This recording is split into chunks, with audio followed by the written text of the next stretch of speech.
Okay, so many headlines the past year has been focused on the consumerization of healthcare. In other words, consumers are playing starring roles in their own healthcare, prevention, treatment, and ongoing wellness. And some of today's biggest healthcare brands are helping to enable consumers to do just that. Well, we've invited the heavy hitters for this next session, and leading them in what should be a really interesting panel is one of the best moderators I've yet worked with. Jane Sarasan-Khan is a power player unto herself. She's a health economist, strategic advisor, and trend weaver supporting organizations at the intersection of health, technology, and people. So let's welcome her along with our power panel to the stage. I got really lucky, as I usually do. So thank you, Jill, and Living in Digital Times. Power to the people.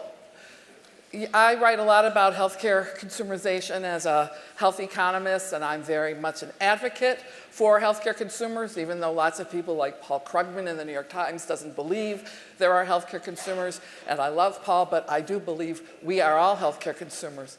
But when we think about power to the people, and if you ask a patient, which we have all been patients or are, or we love people who are, they'll tell you largely they don't really feel very empowered lately. A lot of you are from the States, so you know a person wrestling with a high deductible health plan and an HSA doesn't feel very powerful when they have to go shop for a service. Lots of things aren't shoppable, like trauma. If you lived through Hurricane Harvey and you needed a doctor afterward, you didn't feel very empowered at that point. What do? And then if you're newly diagnosed with type 1 or type 2 diabetes, have all these new workflows in your life and data coming from lots of devices. The devices are around, but how do you manage that on a platform and in your daily life flow? Well, what's good news is these three gentlemen from their companies, TellaDoc, J&J, and Nokia Healthcare, actually have solutions to help people feel and be powerful to DIY health and make health. So that's what we're going to brainstorm now for the next 28-ish minutes with Mark and Louis and Rob. So the first question we're going to ask Mark and Louis and Rob is, how do consumers fit into your work and the work of your companies? How does TellaDoc and Nokia and J&J look at people, consumers, and how are you working to help them be powerful? So who goes first? Why not? I'll take it. So I think at J&J, we have really tried to define consumers expansively, essentially to mean humans. And it's not just the humans who are at the end point of receiving health or well care, but it's all of their care providers as well. There's a consumerization trend that is happening in hospitals and care facilities as well. And I think a lot of the same dynamics in terms of delightful experience, usability, measurability apply to the technology solutions that we are trying to develop for care providers as much as they do for the end users themselves. Mm-hmm. And remember, J&J serves from birth. Probably most of us in this room have experienced baby powder on our bums. All the way through to type 2 diabetes measuring devices, and even things like health media with digital. So J&J really serves a continuum and can really bring technology to bear. Right. Rob, how does Nokia Healthcare look at the consumer? Sure. Well, I mean, for us at Nokia, the consumer's right at the heart of what we do. We believe in the human possibilities of technology. Mm-hmm. And at digital health side of our business, that really means inspiring that individual to take control of their own health and hopefully affect the well-being of society as a whole. We think about that really through three lenses. First off, great products, and I totally agree that these need to be seamless and intuitive. We have one of the broadest range of products out there: thermometers, scales, activity trackers. Now we have just announced sleep, and they all work with one app. But those need to deliver more than just data. We need to deliver insights, and I think that's the big shift that we're chasing. Is don't just give people metrics. Give them insights that they can then act on and hopefully lead to behavior change. Mm-hmm. And of course, you want that behavior change to be sticky. And so we try to make our products as engaging as possible. And that's whether it's through a coaching program or something along those lines. But what gets me out of bed every day really is that products are a means to an end. And ultimately, I think data will last. And I think our profound ability to analyze that data and really affect human trajectory, the trajectory of human health is what excites us. Great. It's interesting if you read Ad Age or some of the campaign magazines, Nokia, just preceding CES, has come out with their Know Yourself campaign. And I think that's really important, and I'm going to dig into that a little bit for everybody, but I think it's not just about data. I mean, there's lots of data generating stuff. So now, Dr. Louis Levy from TellaDoc, a little bit of a different flavor from J&J and Nokia. So tell us how TellaDoc looks at consumers. Sure. So TellaDoc is, as you know, the leading telehealth provider. 75% of the telehealth industry coming to TellaDoc. But the focus of the company has really been around that consumer in need with relatively routine kinds of medical problems, almost like a virtual urgent care.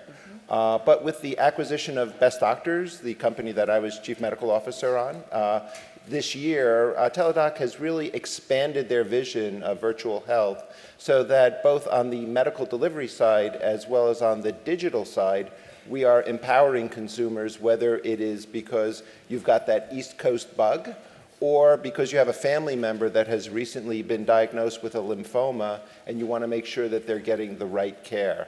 And that could be you living in New York or you living in Singapore or Australia, because Best Doctors has always been, for the past 30 years almost, a global company. So we are really there to help the consumer wherever they might be on the healthcare spectrum. And then on the licensure side, if people are in Singapore or Maryland, are doctors licensed to care for these folks globally? Absolutely. So the doctors who are performing the primary care visits have licensure in all of the various states. When we go globally, we are providing what we would consider an expert medical opinion, which really involves a very in-depth review of the total records of the individual. And to a certain extent, it is an answer to the issue that I'm sure is quite redolent in this conference around the difficulties around interoperability. It's not just a US thing, it's really a global thing.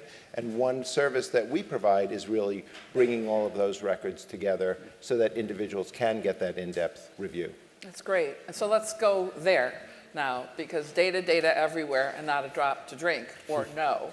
So Mark, you have a heavy digital background coming out of Dropbox before you joined J&J. So you're a digital guy at J&J. You're the innovator in charge of digital. How do we make sense of all these data coming from different places? What's J&J's role in making data beautiful and helping us know ourselves through data? Yeah, I think that's a great question. And I would actually build on something that Rob mentioned earlier, which is I think we need to start with what's the unmet need that we're trying to solve for, and then how can we do that in an elegant, surprising way using that data. And I would say we're still in the very early innings across the industry in terms of figuring out how that is actually going to manifest itself. I think there are some interesting things that are happening in lots of different sectors. I think if you look at some of the things that J&J, for example, is announcing today, things like Skin 360, where tracking the sort of microscopic variations in your skin, giving you recommendations over time to try to personalize the experience you have with skincare. That's one small example of how we're trying to take a need state that is not particularly well served today and use data to make it a better frictionless experience. I love that, because we don't think about things like skin care, oral care, the very over-the-counter DIY stuff as health, and yet we know these are things that really impact whole health for people with lots of different illnesses beyond the dermatology or the dental issues, but whole health. So I was very intrigued by seeing the Neutrogena product on Sunday. It was very interesting. I think if I may just add briefly to that, I think the whole health point is a very important one, because I think we are really trying to abstract ourselves away from there's a specific product that we want to sell, and ultimately that may be where the user ends up, but I think we're trying to solve the unmet need, which is I don't know how to manage the health of my skin. Right. And consumers, being consumers, want choice and want to project manage based on their own values and goals. So you're giving a full menu of options. That's Okay. Rob, how do you all solve for this data problem? Because I know you do Yeah. across all these different devices. I mean, I think I've alluded to it already. Our challenge, and I think we met that, for example, with our sleep product, is turning the data into an insight. And I think if the insight is actionable and personalized, you'll lead to behavior change. And if that can evolve with somebody's life stages, that it'll stay with them.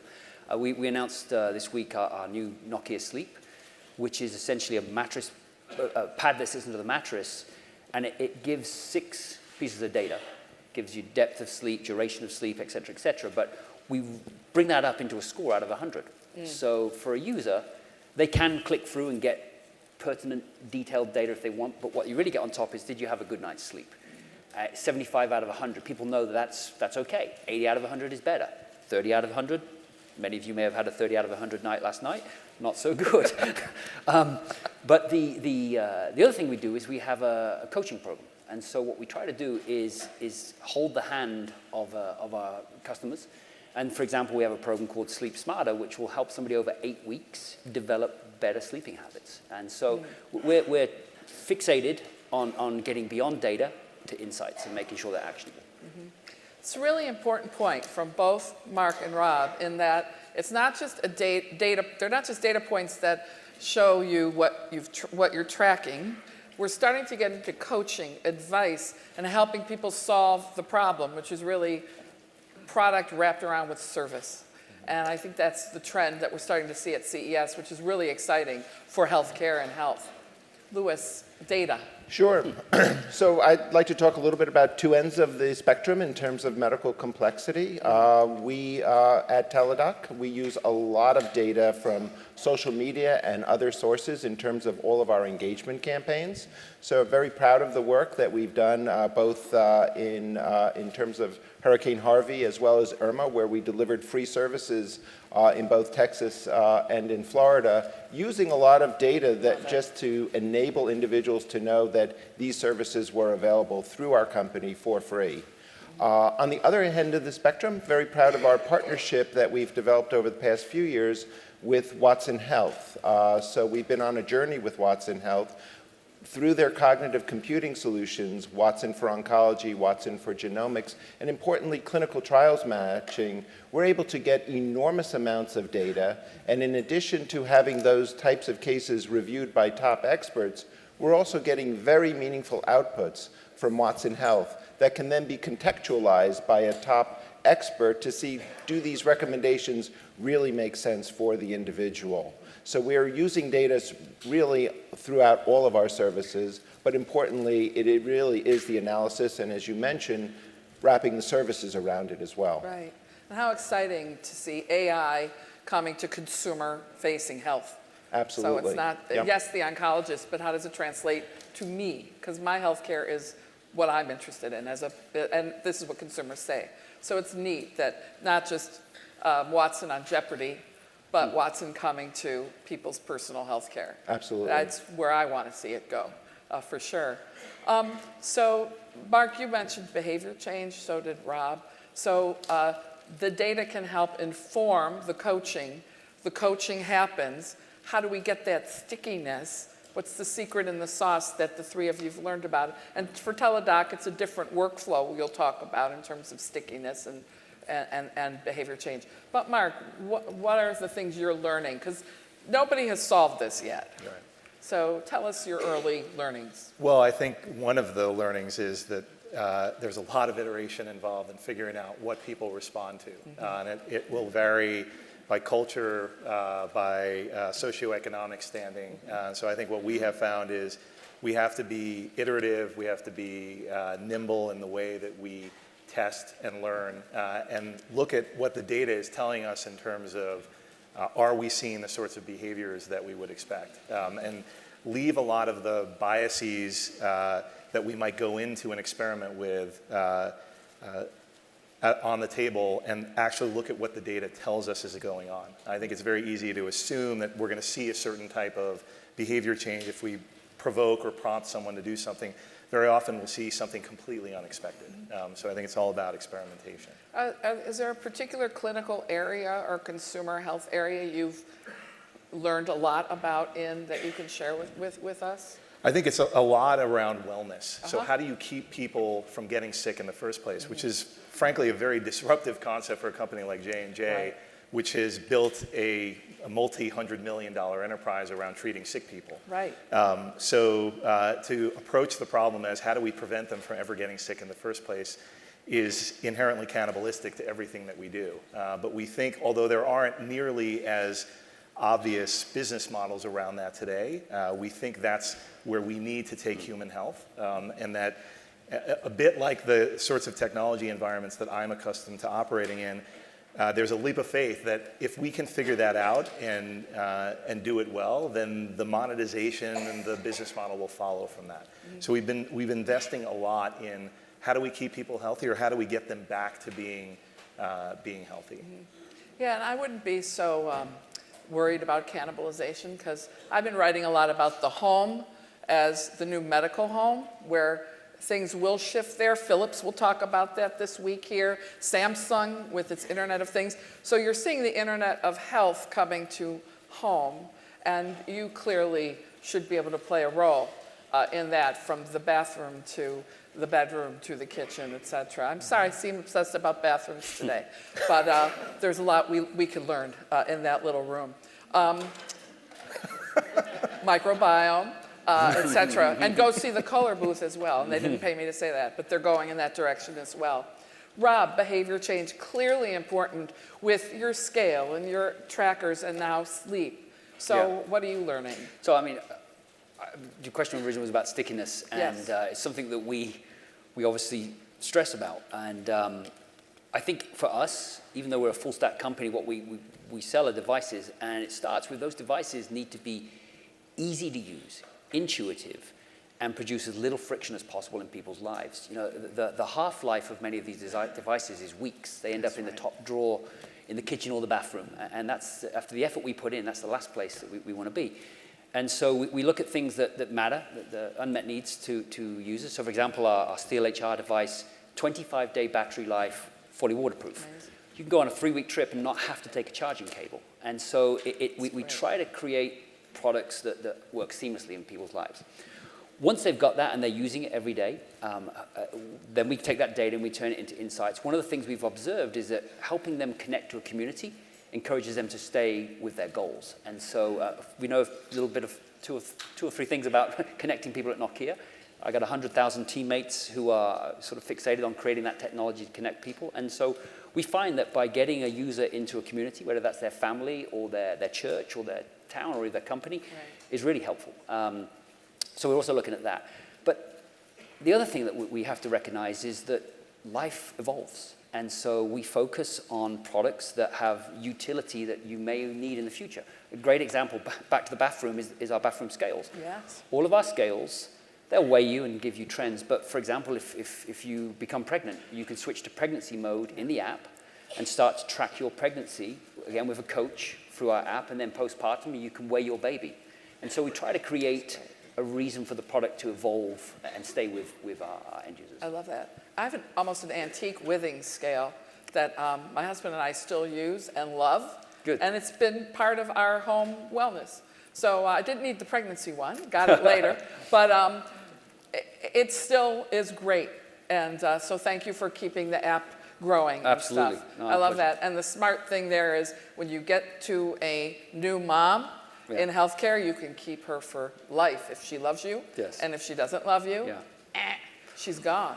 Well, I'd say So, one of the things that makes us proud at Nokia is we get a lot of people post a selfie of themselves with their graph, their weight graph. And it may not be, it could be weight loss, it could be weight gain, it could be hitting their BMI target, but that's when you know you've really connected with a user. that's a brave thing to do. You won't see me doing that. Moving along. Dr. Levy, when we think about behavior change and telehealth, that's a whole new workflow for a patient. Do people trust virtual care? What's sort of the adoption curve that you've experienced? Because you are the market leader. So what have you learned about changing people's perceptions and adoption? Right. So I think that the first phase, I would say, of the TellaDoc story was really to get individuals to trust in the medical quality that we have always had at TellaDoc. We have clinical practice guidelines for all of the conditions that we treat and a very rigorous QA/QC that goes on in terms of our clinical delivery. The next phase, I think, and really a very exciting part of the story, is really taking that more holistic approach towards virtual care.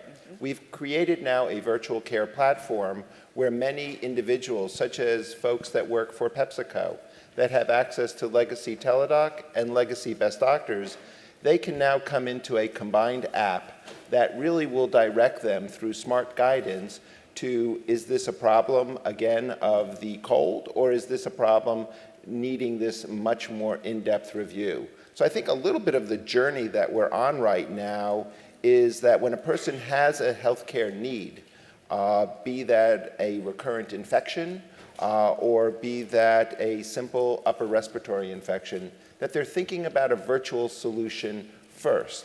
And bringing a little bit of the perspective of 30 years of clinical practice, I think that there's something very unique about an individual getting in to see their own doctor for a physical exam, somebody that they know, but increasingly that's a very, very rare event in healthcare.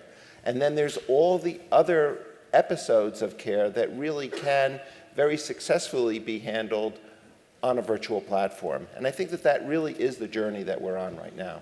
We're certainly learning that millennials are much more open to not having a medical home in the traditional sense, the doctor, the GP, for life, that people want access to digital services, online appointments, so the ZocDoc kind of world.